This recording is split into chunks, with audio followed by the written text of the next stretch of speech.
Hello everyone, this is Shivam और आज की वीडियो में आपका स्वागत है। आज है ग्रेविटेशन का 10th साइंस 1 का ग्रेविटेशन का लेक्चर नंबर 2। लेक्चर नंबर 1 में हमने बहुत सारी चीजें पढ़ी। ग्रेविटी क्या होती है वो पढ़ी, अलग अलग बेसिक से पढ़ते हैं। फोर्सेस क्या होते हैं वो पढ़े, कितने टाइप्स के मोशन होते हैं, मोशन के बारे में हम लोग आज और डिटेल में पढ़ने वाले हैं। ठीक है, ग्रेविटेशन क्या होती है वो चीज हमने पढ़ी, ग्रेविटी क्या होती है वो चीज हमने पढ़ी, और यहां पर हमने उस लास्ट लेक्चर को यहां पे स्टॉप कर दिया था। तो आज के लेक्चर में हम बेसिकली मोशंस के बारे में और खास करके सर्कुलर मोशन के बारे में पढ़ने वाले हैं। अगर आपको ये सब चीजें नहीं मालूम तो एक एक चीजें हम डिटेल में पढ़ने वाले हैं। टेंशन की कोई बात नहीं है, अच्छे से पढ़ेंगे और एक अच्छा मार्क्स स्कोर करेंगे, ताकि जब हमारा कॉन्सेप्ट क्लियर होगा तो हमें याद करने की जरूरत नहीं पड़ेगी, हमें अच्छे तरीके से याद रहेगा सब चीजें और आंसर्स को रट्टा मारने की जरूरत नहीं पड़ेगी। ठीक है, चलो तो स्टार्ट करें। तो हमारा जो आज का लेक्चर है वो ग्रेविटेशन का लेक्चर नंबर 2 है। स्टार्ट करते हैं फटाफट। सबसे पहला टॉपिक इज फोर्स। फोर्स क्या होती है? अभी तक हमने पढ़ा, जब हमारा पहला क्वेश्चन था, टेक्स्ट बुक का पहला ही क्वेश्चन था कि फोर्स लगाने पे क्या क्या इफेक्ट पड़ता है, तो हमने बताया था डिस्प्लेसमेंट होता है, वेलोसिटी आती है, एक्सीलरेशन होता है। लेकिन फोर्स एग्जैक्टली होता क्या है? फोर्स एक चीज क्या होती है? तो यहां पर हम एक छोटे से एग्जाम्पल से इसको पढ़ेंगे। ठीक है, तो यहां पर मैं पेन सेलेक्ट कर लेता हूं और यहां पर देखिए, फॉर एग्जाम्पल एक सरफेस है, वही एग्जाम्पल मैं आपको फिर से देता हूं, इसको आप अच्छे तरीके से देख लीजिए। ठीक है, यहां पर मैं पेन सेलेक्ट कर लेता हूं। हाँ चलिए, तो फॉर एग्जाम्पल आपका एक सरफेस है, उस सरफेस के ऊपर कोई एक ऑब्जेक्ट है जो कि ए पोजीशन पे है। ठीक है, अब ये ऑब्जेक्ट ए पोजीशन पे, अब इस ऑब्जेक्ट के ऊपर बाहर से कोई एक चीज फोर्स लगाई गई, जिसको हमने नाम दिया फोर्स। कोई एक चीज बाहर से इसके ऊपर कोई चीज ने प्रभाव डाला, ताकत डाली, तो ये क्या हुआ? ये डिस्प्लेस हुआ। डिस्प्लेस हुआ मतलब अपने जगह को इसने क्या किया? चेंज किया और ये इस पोजीशन पे आ गया। तो फोर्स क्या हुआ? कोई एक चीज जो बाहर से किसी चीज के ऊपर, दूसरे ऑब्जेक्ट के ऊपर प्रभाव डालती है, ताकत डालती है, उसको हम क्या बोलते हैं? फोर्स बोलते हैं। तो इसका डेफिनेशन कैसे आएगा? देखो, हमने हिंदी में तो समझ लिया फोर्स क्या होता है, इसका डेफिनेशन कैसे आएगा? इसका डेफिनेशन लिखो आप। इसका डेफिनेशन कुछ इस तरह से आएगा,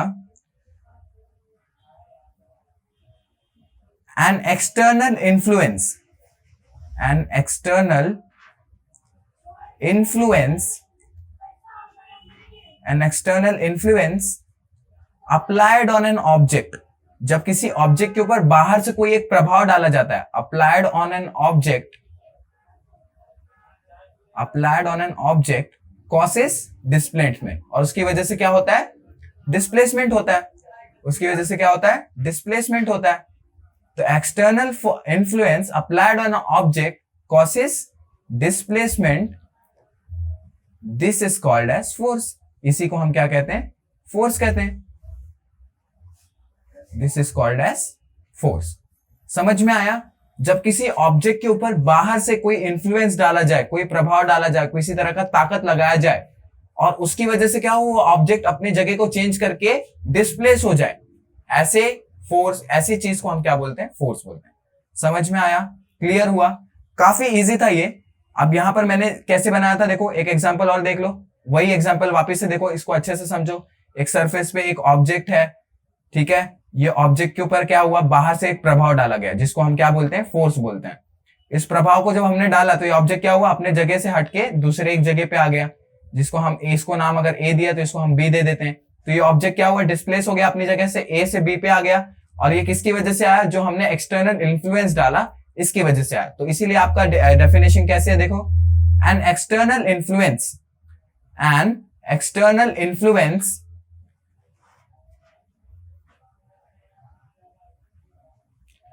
इसलिए आपका डेफिनेशन देखो कैसे, an external influence applied on an object, एक ऑब्जेक्ट के ऊपर एक्सटर्नल इन्फ्लुएंस डाला गया, जिसकी वजह से क्या हुआ? कॉसेस क्या हुआ? डिस्प्लेसमेंट हुआ, वो अपना जगह को क्या किया? चेंज किया। This is called as force. Easy, समझ में आया? तो इसको फटाफट नोट डाउन कर लो, उसके बाद हम लोग आगे बढ़ते हैं और नेक्स्ट टॉपिक के ऊपर बढ़ते हैं, विच इज मोशन। ठीक है, होप आपने कॉपी कर लिया होगा। आपको हर एक चीजें नोट करती जानी है। अगर आप नोट नहीं करोगे तो आपको क्या, कुछ भी चीजें एक टाइम के बाद याद नहीं रहेगी। आप सोचोगे अभी आपको सब कुछ समझ में आएगा, सब कुछ समझ में आएगा, आप बोलोगे सब कुछ सर याद है मुझे, लेकिन अगर आप नोट्स बनाओगे ना तो बाद में क्या उसको अच्छे तरीके से रिवीजन भी कर पाओगे। ठीक है, चलो नेक्स्ट टॉपिक पे बढ़ते हैं अभी। अब नेक्स्ट हमारा टॉपिक क्या है, मोशन। हमने देखा जब किसी चीज के ऊपर, किसी ऑब्जेक्ट के ऊपर जब हम फोर्स अप्लाई करते हैं, फॉर एग्जाम्पल अगर ये ऑब्जेक्ट है, इसके ऊपर मैंने फोर्स अप्लाई किया तो ये मोशन में आ गया। इसके लिए हम क्या कह सकते हैं, फोर्स कॉसेस मोशन, बराबर। फोर्स की वजह से चीजें मोशन में आती हैं, तो यहां पे पहली चीज क्या लिखेंगे हम लोग, फोर्स की वजह से चीजें मोशन में आती है, तो यहां पे लिखो फोर्स कॉसेस मोशन। अब ये मोशन होता क्या है, पहले ये समझो मोशन होता क्या है। तो इसका डेफिनेशन क्या है, देखो, movement of an object, movement of an object, एक ऑब्जेक्ट का movement, movement of an object with respect to surrounding, with respect to surrounding, इसी को हम क्या कहते हैं, मोशन कहते हैं, विथ रिस्पेक्ट टू, एक मिनट, सराउंडिंग, इसको हम क्या कहते हैं, मोशन कहते हैं। अब बोलोगे सर मुझे यहां पर मूवमेंट ऑफ एन ऑब्जेक्ट तक तो समझ में आया कि ऑब्जेक्ट का क्या होता है, मूवमेंट होता है, ये मुझे समझ गया, इतना समझ गया। ये क्या है, विथ रिस्पेक्ट टू सराउंडिंग, इसका भी कुछ मतलब है, बिल्कुल मतलब है। चलो मैं तुमको बताता हूं, समझो एक रोड है, ठीक है, एक रोड था, इसके ऊपर एक गाड़ी चल रही है, एक गाड़ी बना लेते हैं, ऐसे गाड़ी, दो चक्का बना लेते हैं। अब ये गाड़ी चल रही है, ठीक है, ये आपका क्या है, रोड है। अब ये गाड़ी इसके ऊपर चल रही है, ठीक है, यहां पर पेड़ है, यहां पर एक घर है, यहां पहाड़ है, वादियां हैं, यहां पे नदी है, यहां पे क्या है, यहां पे एक बंदर है, ठीक है, सब लोग हैं। चलो अब ये गाड़ी मूव कर रही है, तो मुझे बताओ ये गाड़ी मूव कर रही है तो साथ में इसके साथ ये पेड़ भी मूव कर रहा है क्या, नहीं मूव कर रहा है। क्या ये घर भी मूव कर रहा है क्या, नहीं मूव कर रहा है। मतलब मूवमेंट ऑफ एन ऑब्जेक्ट, अगर ये आपका ऑब्जेक्ट ये कार है, तो movement of an object with respect to surrounding, वो सराउंडिंग के रिस्पेक्ट में मूव करना चाहिए।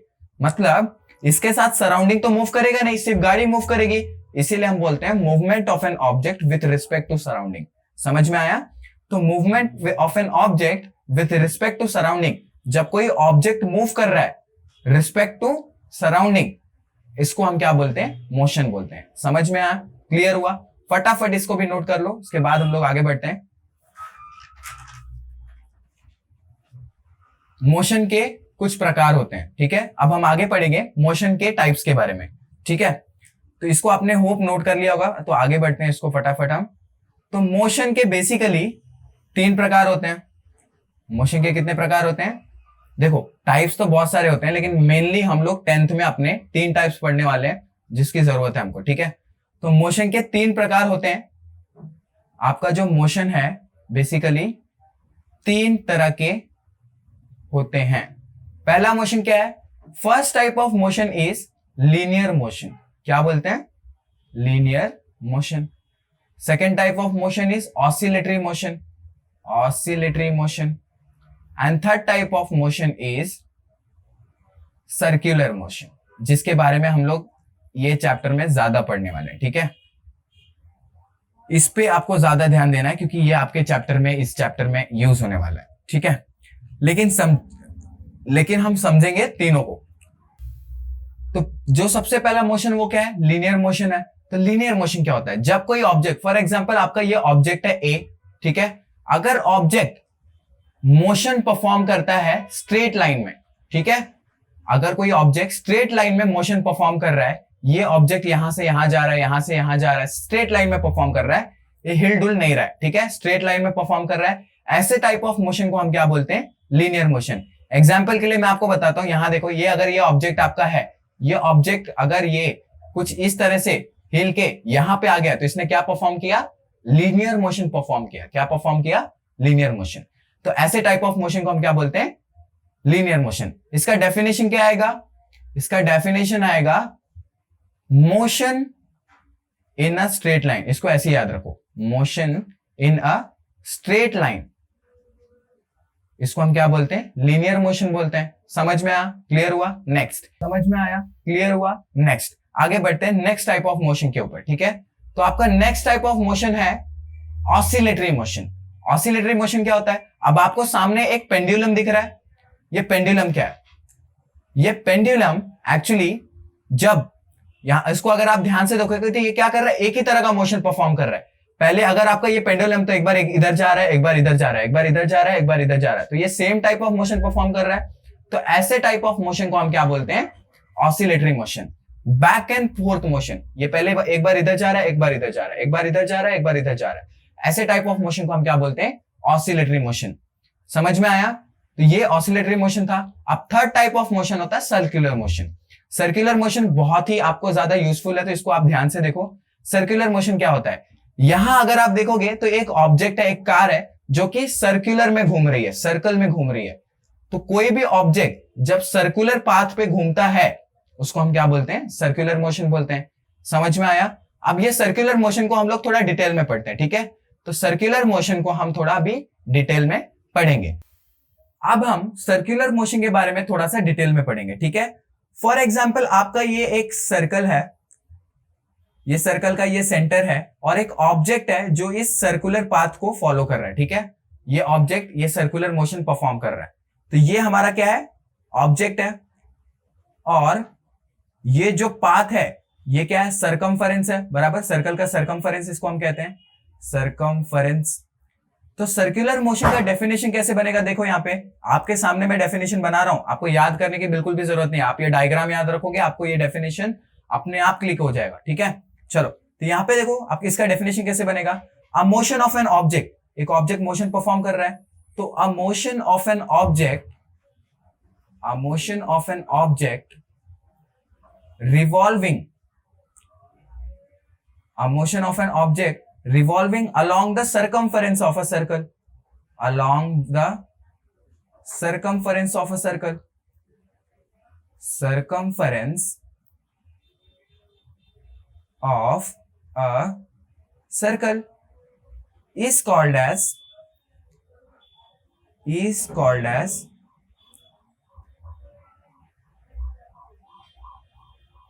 Circular motion. देखा आपके सामने डेफिनेशन बना है, एक ऑब्जेक्ट जो कि सर्कल के सरकमफेरेंस के ऊपर घूम रही है, मतलब एक सर्कुलर पाथ में घूम रही है, ऐसे ऑब्जेक्ट को हम बोल सकते हैं कि वो कौन सा मोशन परफॉर्म कर रहा है, सर्कुलर मोशन परफॉर्म कर रहा है। क्लियर हुआ? नेक्स्ट, अब इस ऑब्जेक्ट को अगर आप ध्यान से देखोगे, अगर ये आपका सर्कुलर पाथ है, ये आपका, एक मिनट में इसको सर्कल को अच्छे से बना देता हूं,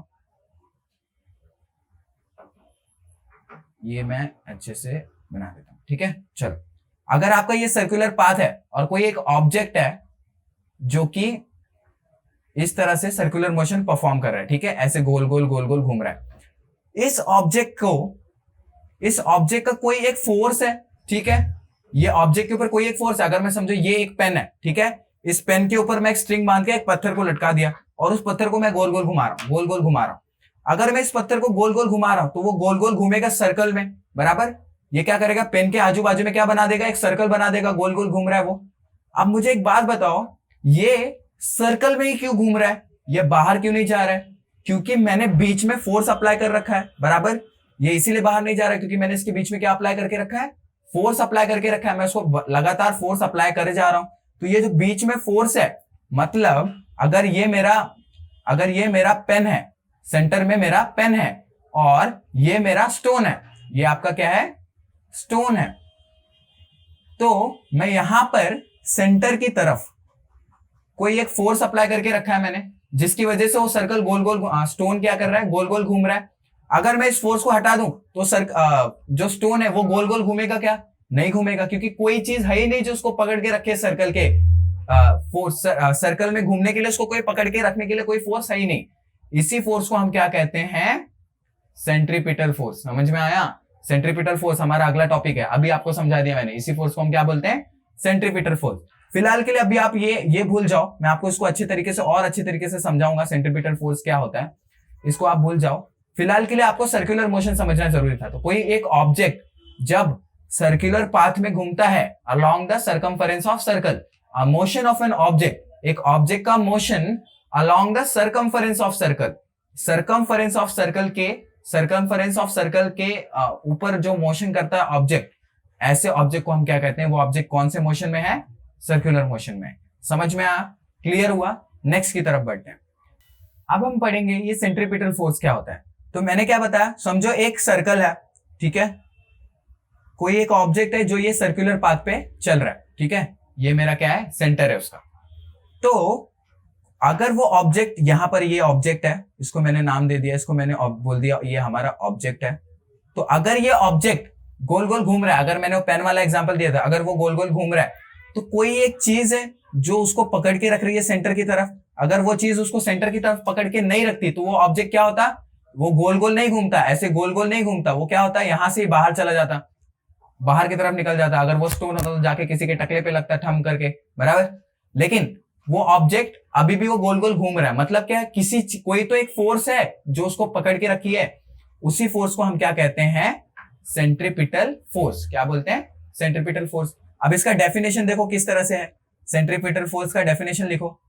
तो यहां पे आपका डेफिनेशन कुछ इस तरह से आएगा, a force acting on an object, एक ऐसा फोर्स जो एक ऑब्जेक्ट के ऊपर एक्ट कर रहा है, a force acting on an object, a force acting on an object performing circular motion.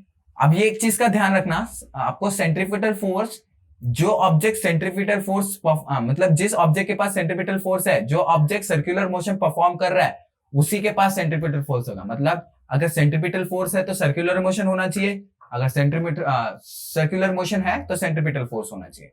समझ में आया, ये दोनों एक दूसरे के इंटर रिलेटेड है। तो a force acting in an object performing circular motion, कोई ऑब्जेक्ट जिसके ऊपर एक फोर्स एक्ट कर रहा है, जो क्या कर रहा है, सर्कुलर मोशन परफॉर्म कर रहा है, performing circular motion and it is directed towards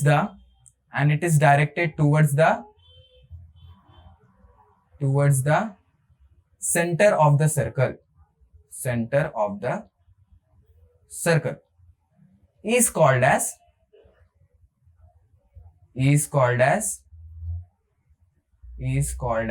centripetal force। Easy था, समझ में आया। पहले इसको मैं आपको हिंदी में समझाता हूं, इस डेफिनेशन को एक्सप्लेन करके देता हूं ताकि आपको ऐसे रट्टा मारने की जरूरत ना पड़े। देखो सबसे पहले क्या बोला है, अ फोर्स, कोई एक फोर्स है जो एक्ट कर रही है एक ऑब्जेक्ट के ऊपर, जो ऑब्जेक्ट क्या कर रहा है, सर्कुलर मोशन परफॉर्म कर रहा है। तो कोई एक ऑब्जेक्ट जो सर्कुलर मोशन परफॉर्म कर रहा है, ऐसे ऑब्जेक्ट के ऊपर कोई एक फोर्स एक्ट कर रहा है, और वो फोर्स किसकी तरफ डायरेक्टेड है, सेंटर की तरफ। मैंने इसमें भी बताया, अगर ये हमारा पेन वाला एग्जांपल है, अगर मैं उस स्टोन को घुमा रहा हूं तो स्टोन क्या है, एक फोर्स है, जो ये मेरा हाथ है वो क्या है, बीच वाला फोर्स है जो उसके ऊपर अप्लाई हो रहा है, तो वो स्टोन को अपनी तरफ खींच के रख रहा है, बराबर। और वो स्टोन खींच के अपने पास क्यों नहीं चला आ रहा है, क्योंकि ये क्या है, वीक फोर्स है, मैं बहुत ही वीक फोर्स अप्लाई कर रहा हूं अपनी तरफ, तो उसको क्या कर रहा है, वो सिर्फ एक मोशन में घुमा रहा है। इसका बेस्ट एग्जाम्पल क्या हो सकता है, हमारा प्लैनेट। अगर समझो ये एक सन है हमारा, ठीक है, ये हमारा सन है, अगर ये हमारा सन है और ये हमारी पृथ्वी है, तो ये पृथ्वी क्या कर रही है, मोशन परफॉर्म करती है, अपने सन के आजू बाजू में घूमती है, ये तो आपको पता है। तो ये पृथ्वी ऐसे गोल गोल ही क्यों घूमती है, मतलब ये सन के आजू बाजू में क्यों घूमती है, ये यहां क्यों नहीं चली जाती है, क्योंकि इन दोनों के बीच में एक फोर्स है। अगर आप देखोगे ये अर्थ जो है और ये जो सन है, इनके बीच में फोर्स है, और वो फोर्स क्या है, सेंट्रीपिटल फोर्स है, और वो ग्रेविटेशनल फोर्स है। मतलब सेंट्रीपिटल फोर्स और ग्रेविटेशनल फोर्स इधर बराबर है, समझ में आया। तो इसको खींच के रखता है, इसीलिए क्या करता है, अर्थ इसके गोल गोल घूमता है, नहीं तो अर्थ क्या होता है, यहां से स्पेस में घूमने निकल जाता, समझ में आया। लेकिन वो क्या करता है, वो गोल गोल ही घूमता है सन के।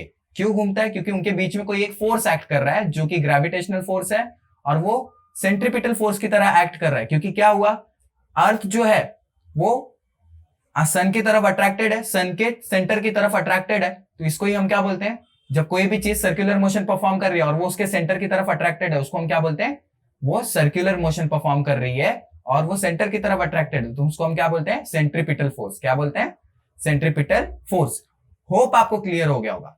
चलो नेक्स्ट की तरफ बढ़े, नेक्स्ट इसकी तरफ बढ़ते हैं। अब यहां पर देखो, आपका ये जो सेंट्रीपिटल फोर्स है, इसको एक और नाम है, इसको हम बोलते हैं सेंटर सीकिंग फोर्स भी बोलते हैं। क्या बोलते हैं, सेंटर सीकिंग फोर्स, क्योंकि ये किसकी तरफ डायरेक्टेड होता है, सेंटर की तरफ डायरेक्ट होता है, ये सेंटर की तरफ खींचता है अपने आप को, तो ये क्या होता है, सेंटर सीकिंग फोर्स।